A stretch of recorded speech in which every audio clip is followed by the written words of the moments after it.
Busy की first class शुरू करेंगे और सबसे पहले हम जानेंगे बिज़ी के बारे में कि बिज़ी है क्या और बिज़ी काम क्या करता है। तो बिज़ी यहाँ पर हमारा जो है, बिज़ी एक अकाउंटिंग सॉफ्टवेयर है जिसके द्वारा हम क्या करते हैं, अकाउंट्स को मैनेज करते हैं। अब अकाउंट्स होता क्या है, अकाउंट्स का यहाँ पर मतलब क्या है? अकाउंट्स का मतलब यहाँ पर वो सभी ट्रांजैक्शन या वो सभी लेन देन जो हमने पैसों में किया है उसका हिसाब किताब रखना अकाउंटिंग कहलाता है। जैसे कि मैं कहूँ, हमने एक व्यक्ति को 100 रुपये का सामान बेचा, उसके बदले में हमने उससे 20 रुपये ले लिए। अब हमें उससे बैलेंस कितना लेना रह गया, 20 रुपये बैलेंस लेना रह गया। इस काम को करना ही क्या कहलाता है, अकाउंटिंग कहलाता है। अब अकाउंटिंग हम सिर्फ बिज़ी सॉफ्टवेयर के द्वारा नहीं करते हैं, और भी बहुत सारे सॉफ्टवेयर्स हैं जिनके द्वारा अकाउंटिंग करी जाती है। जैसे कि आप देखोगे, टैली है, बिज़ी है, मार्ग है और एक SAP है। ये 4 आपके अकाउंटिंग के अंदर फेमस सॉफ्टवेयर हैं। लेकिन हम अभी यहाँ पर बिज़ी के अंदर सीखेंगे कि कैसे हम बिज़ी के अंदर अकाउंटिंग कर सकते हैं। अब सबसे पहले अब आप देखोगे यहाँ पर अकाउंट्स के अंदर हम यहाँ पर 2 चीज़ों का ध्यान रखते हैं।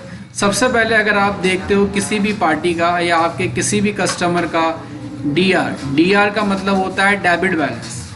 अगर डेबिट बैलेंस रहता है किसी भी पार्टी का, तो इसका मतलब ये होता है कि आपको उस पार्टी से, उस कस्टमर से उतना ही अमाउंट लेना है जितना उसका डेबिट बैलेंस आप देख पा रहे हैं। उसके बाद आप देखते हैं CR बैलेंस का मतलब होता है क्रेडिट बैलेंस।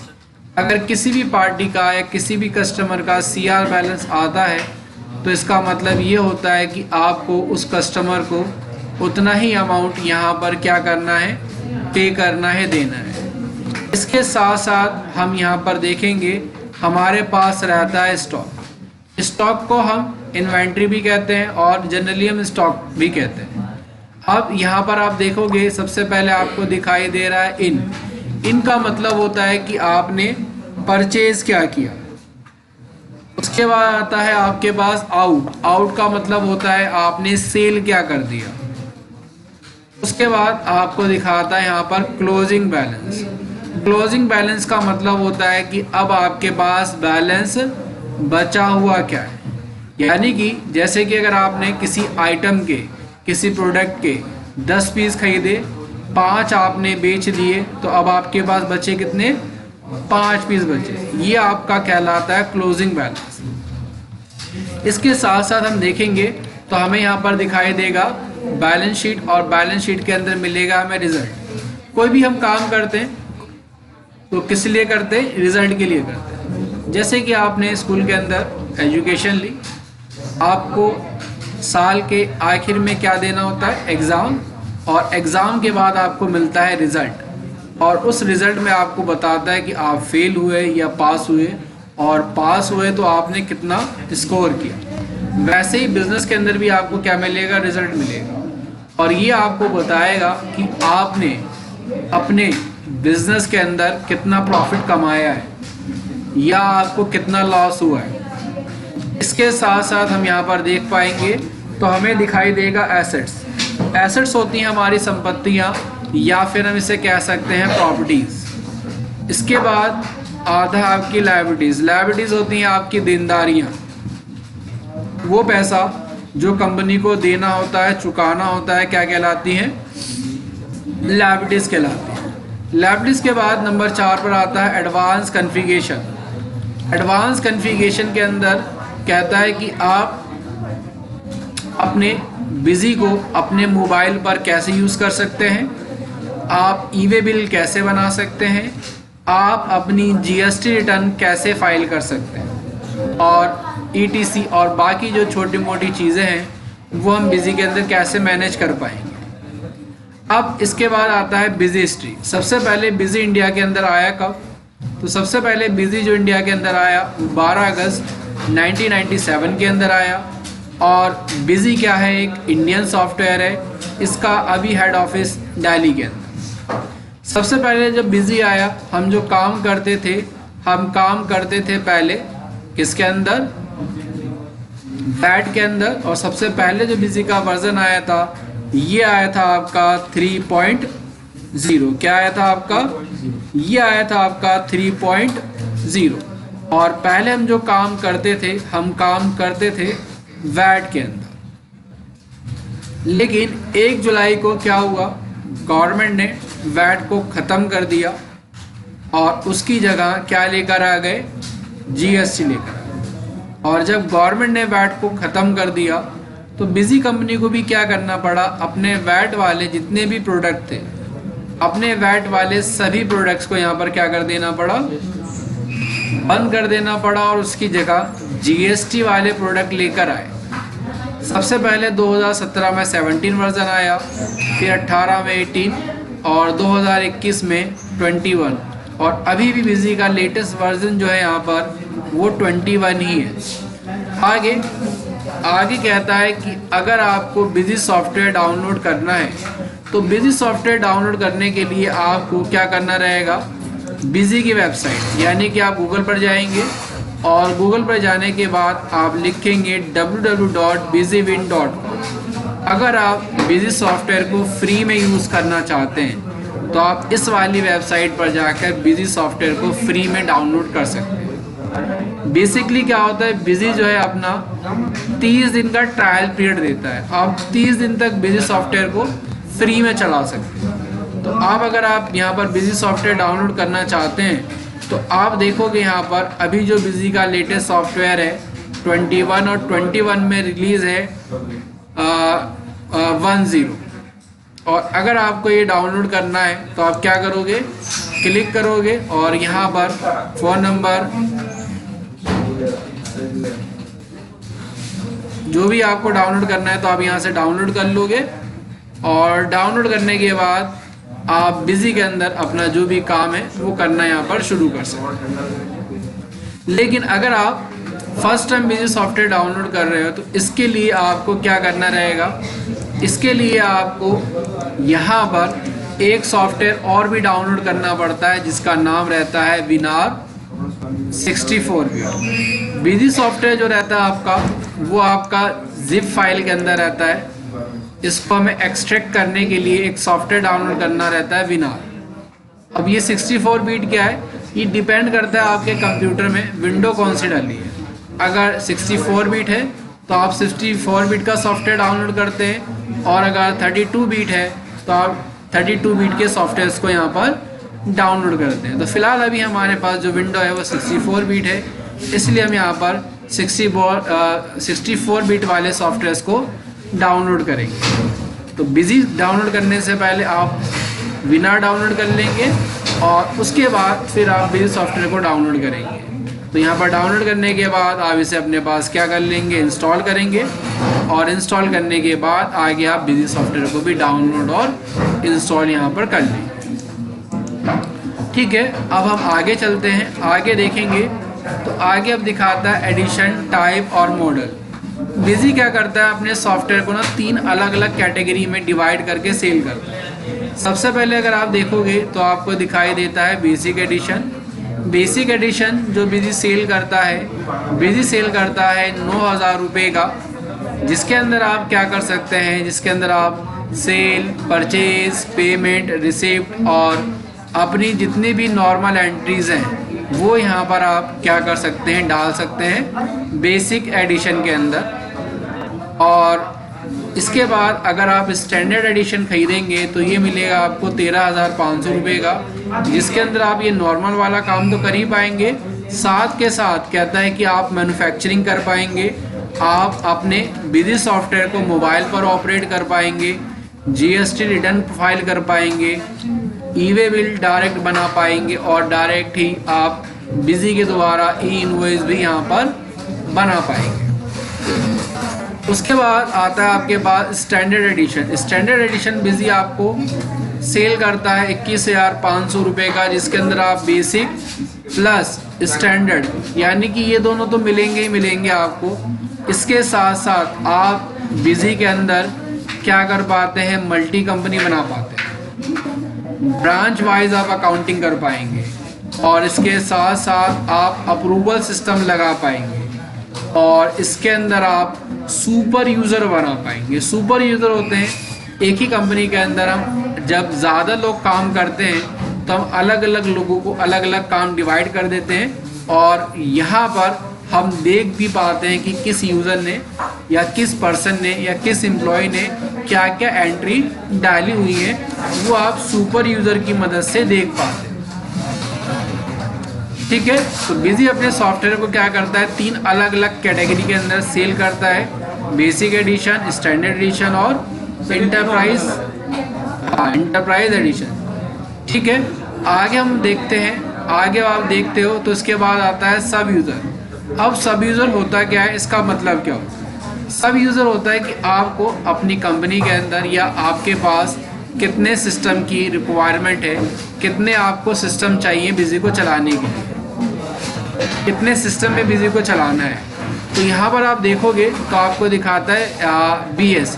BS का मतलब होता है बेसिक का सिंगल यूज़र।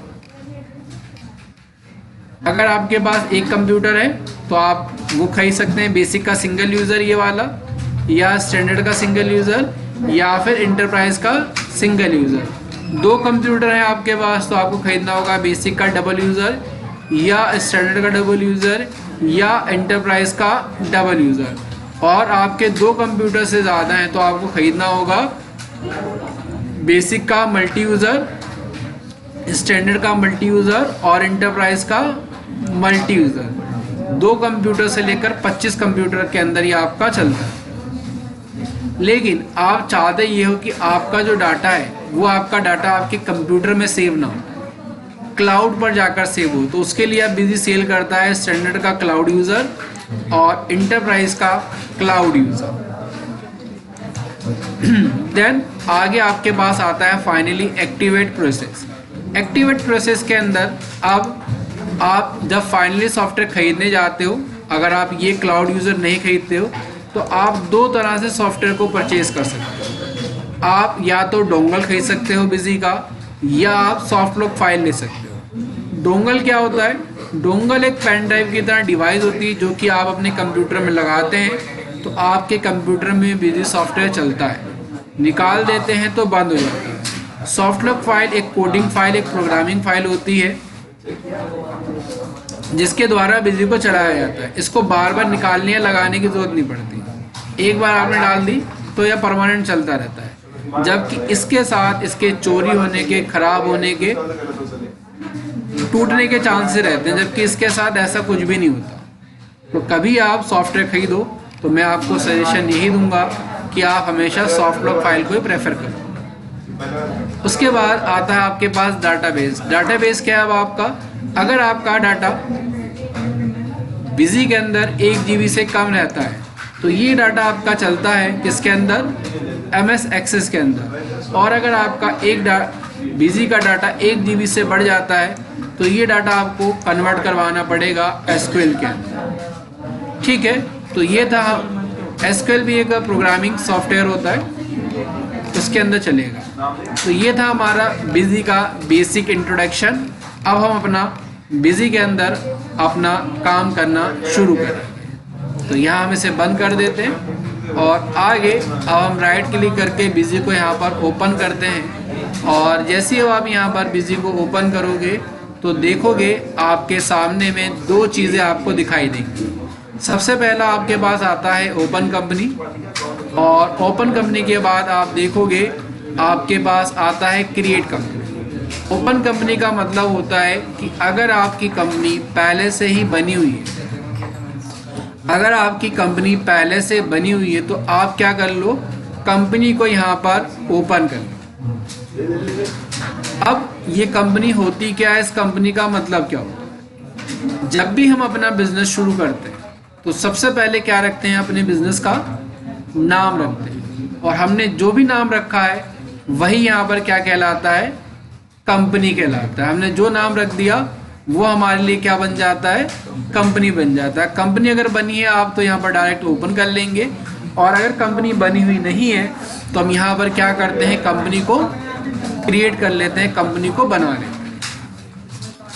लेकिन अगर आप फर्स्ट टाइम कंपनी क्रिएट कर रहे हो तो आपको कंपनी क्रिएट करने से पहले ये ध्यान होना चाहिए या इस बात की जानकारी होनी चाहिए कि आप जो भी कंपनी बनाएंगे वो कंपनी आपकी किस लोकेशन में किस जगह पर जाकर सेव होगी।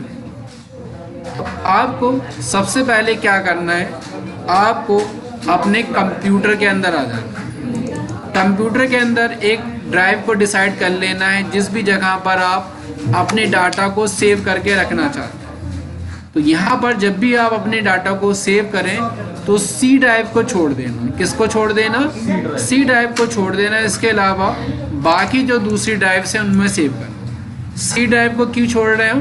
क्योंकि आप देखोगे तो सी ड्राइव के अंदर बेसिकली होता है कि हमारी विंडो इंस्टॉल होती है और कभी भी अगर आपका डाटा या आपका कंप्यूटर ख़राब होता है या विंडो करप्ट होती है तो आपके डाटा की लॉस्ट होने के चांसेस रहते हैं। इसलिए हम अपने डाटा को जो सी ड्राइव के अलावा जो बाकी दूसरी ड्राइव्स है उनमें सेव करते हैं। तो हमने मान लिया अभी हम ई ड्राइव के अंदर सेव कर लेते हैं। यहाँ पर एक हम फोल्डर बना लेते हैं और फोल्डर का नाम यहाँ पर आप कुछ भी रख सकते हैं, जो भी आपका नाम है आप वो रख दो या कोई और नाम आपको जो अच्छा लगता है वो रख देते हैं। और हमने बोला कि हम इस वाले फोल्डर के अंदर ही अपने काम को सेव करेंगे। तो आपने यहाँ से दोबारा बिजी को ओपन किया और यहाँ से अब आपने क्या किया, डाटा डायरेक्टरी का सिलेक्शन किया। कहाँ सेव करने के लिए? तो हमने जो फोल्डर बनाया उसके लिए हम यहाँ पर पाथ देंगे ई ड्राइव के अंदर और हमने फोल्डर इस नाम से बनाया है तो हमने यहाँ पर क्लिक किया, ओके किया। तो अब यहाँ पर आप देखोगे कि अब आपका डाटा कहता है कि ई ड्राइव के अंदर इस वाले फोल्डर के अंदर जय नाम के फोल्डर के अंदर जाकर आपका जो डाटा है वो डाटा आपका यहाँ पर क्या हो जाता है, सेव हो जाता है। ओके करोगे और ओके करने के बाद अब अगर आप कंपनी को ओपन करके देखोगे तो यहाँ पर कहता है नो कंपनी फाउंड। कहता है कि यहाँ पर अभी आपने फ़िलहाल कोई भी कंपनी को क्रिएट नहीं किया। तो पहले क्या करो आप, कहता है please use create company option to create a new company. कह रहा है आपने कोई कंपनी बनाई नहीं है, प्लीज़ यहाँ पर क्या करो, पहले कंपनी को क्रिएट करो। तो हम यहाँ पर अब कंपनी को क्रिएट करेंगे, ओके करोगे और जैसे अब आप कंपनी को क्रिएट करोगे तो सबसे ऊपर आपको दिखाई देगा कंपनी इन्फॉर्मेशन। कंपनी इन्फॉर्मेशन में अब आपसे पूछेगा कि आप जो कंपनी बना रहे हो उस कंपनी का आप यहाँ पर नाम क्या डिसाइड करना चाहते हो, क्या नाम रखोगे। तो यहाँ पर आपको नाम रखने के लिए क्या करना रहेगा, सबसे पहले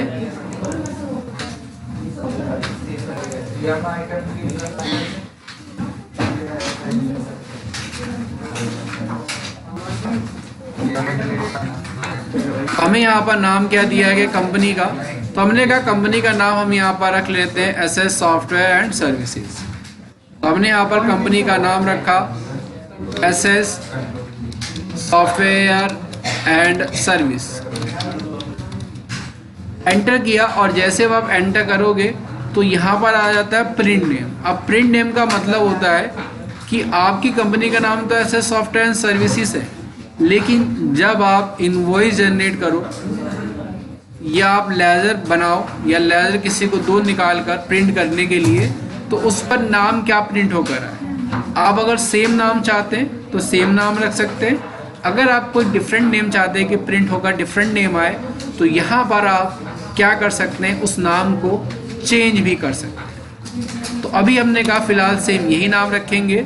उसके बाद कहता है इंटर शॉर्ट नेम।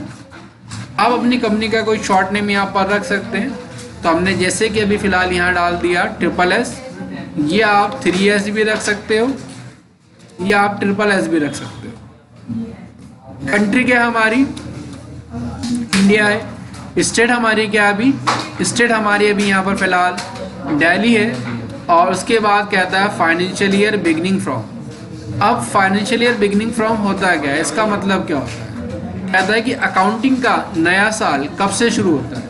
तो अकाउंटिंग न्यू ईयर आपका शुरू होता है 1 अप्रैल से, ये रहता है आपका 31 मार्च। जैसे कि आपने स्कूल के अंदर पढ़ाई करी, फर्स्ट क्लास से लेकर 12th क्लास तक, क्या होता था, फरवरी और मार्च में आपके एग्ज़ाम हुए, 31 मार्च को आपको रिज़ल्ट मिल गया और 1 अप्रैल से आपके दोबारा से स्कूल में ओपन होकर आपकी पढ़ाई शुरू हो गई। वैसे ही कहता है कि बिज़नेस का जो नया साल है वो शुरू होता है 1 अप्रैल से।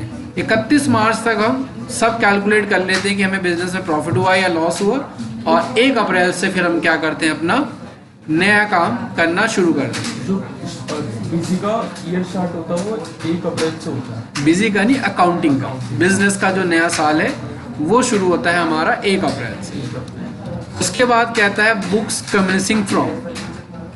अब इसका मतलब क्या होता है, कहता है कि फाइनेंशियल ईयर तो आपका 1 अप्रैल से शुरू होता है, लेकिन ये ज़रूरी थोड़ी ना कि आपने बिजनेस भी अपना 1 अप्रैल से शुरू किया हो। आपके पास जब पैसा आया आप तभी बिजनेस स्टार्ट कर सकते हो।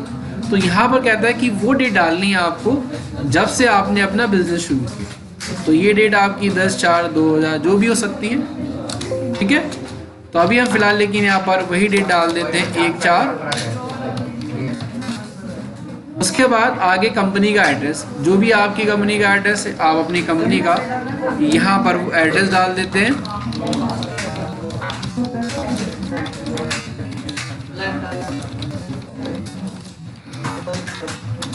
उसके बाद आप यहाँ पर डाल देते हैं अपनी कंपनी का CIN नंबर। CIN नंबर होता है आपका कॉर्पोरेट आइडेंटिफिकेशन नंबर, और ये नंबर बेसिकली जो रहता है आपका 21 डिजिट का रहता है। जब भी आप अपने बिजनेस का रजिस्ट्रेशन करते हैं तो गवर्नमेंट आपको एक नंबर अलॉट करता है, और ये नंबर आपको बताता है कि आपका बिजनेस किस स्टेट में है, आपने किस फाइनेंशियल ईयर में अपने बिजनेस का रजिस्ट्रेशन करवाया, आपकी कंपनी प्राइवेट लिमिटेड कंपनी है या लिमिटेड कंपनी है।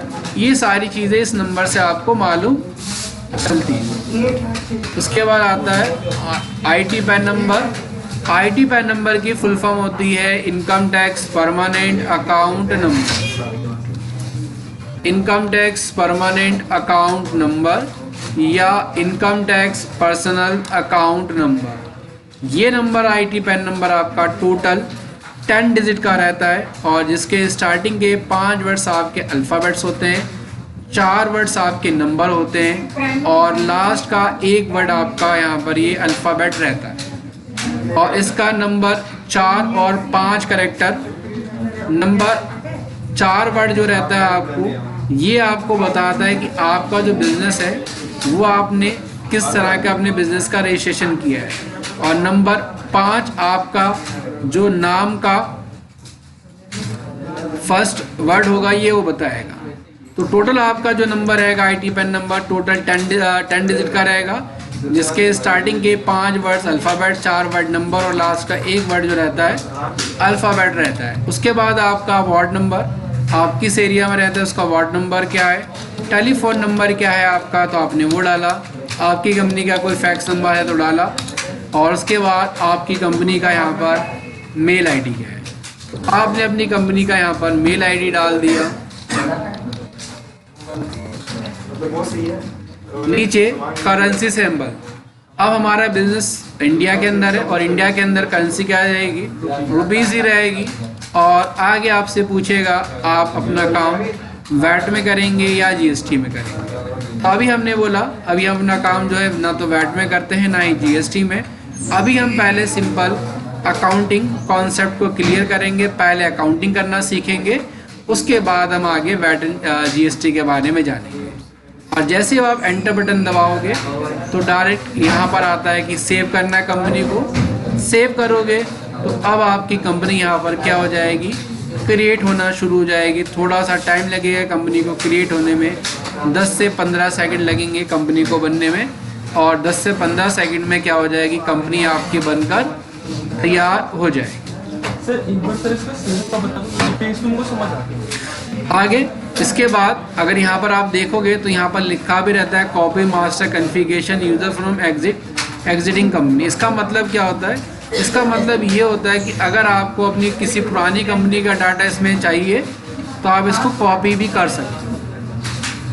ठीक है, अभी हमें डाटा नहीं चाहिए तो हमने यहाँ पर डायरेक्टली क्या कर दिया, कंपनी को सेव कर दिया। तो अब आप देखोगे कहता है कि आपकी कंपनी बन के यहाँ पर तैयार हो गई। कंपनी बन गई, कंपनी के अंदर कोई भी अगर आपको पासवर्ड प्रोटेक्शन लगानी है तो आप वो लगा सकते हो। नहीं लगानी तो यहाँ पर आप क्या कर दोगे, नो कर दोगे। और नो करने के बाद आप क्या कर दोगे, यहाँ पर इसको यहाँ पर सेव कर दो। सेव हो गया।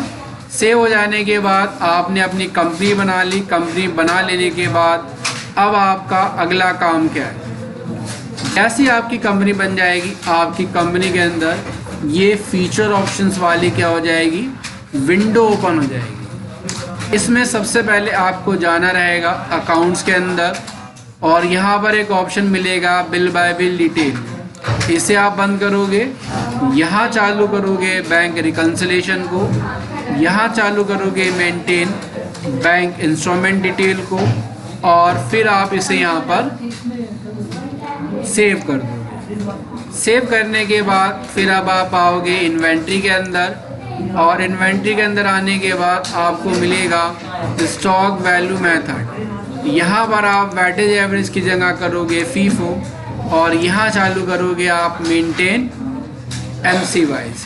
फीफो की फुल फॉर्म होती है फर्स्ट इन फर्स्ट आउट और एमसी की फुल फॉर्म होती है मटेरियल सेंटर। यहाँ पर हम इसे देन सेव कर देंगे। सेव हो गया और सेव होने के बाद आपने यहाँ से एग्जिट किया और अभी आपकी कंपनी फ़िलहाल बन के तैयार हो। अब ये भी हो सकता है कि कंपनी आपने जब बनाई आपने कुछ इन्फॉर्मेशन गलत डाल दी, आपसे कुछ मिस्टेक हो गई। तो अगर आपसे कुछ मिस्टेक हो जाती है तो आप यहाँ पर आकर एडिट कंपनी के अंदर अपनी डिटेल्स को क्या कर सकते हैं, चेंज भी कर सकते हैं। यहाँ पर सब चीज़ें चेंज कर सकते हैं, लेकिन इसके अंदर आप स्टेट और कंट्री चेंज नहीं कर पाएंगे। यहाँ से बाकी सारी चीज़ें आप चेंज कर सकते हैं, लेकिन अगर आपको स्टेट और कंट्री ही चेंज करनी है तो वो चेंज करने के लिए आपको आना रहता है एडमिनिस्ट्रेशन के अंदर, कॉन्फ़िगरेशन, फीचर ऑप्शन और यहाँ मिलेगा रीजनल सेटिंग और इसमें अब आप अपनी कंट्री और आपकी जो भी स्टेट है उस स्टेट को यहाँ पर आप क्या कर सकते हो, चेंज कर सकते हो, बदल सकते हो। फिलहाल अभी हमें चेंज नहीं करना तो हम यहाँ पर चेंज नहीं कर रहे हैं। अब हमने यहाँ पर कंपनी तो बना ली। अब किसी भी कंपनी को या किसी भी बिजनेस को शुरू करने के लिए हमें किन चीज़ों की ज़रूरत होती है।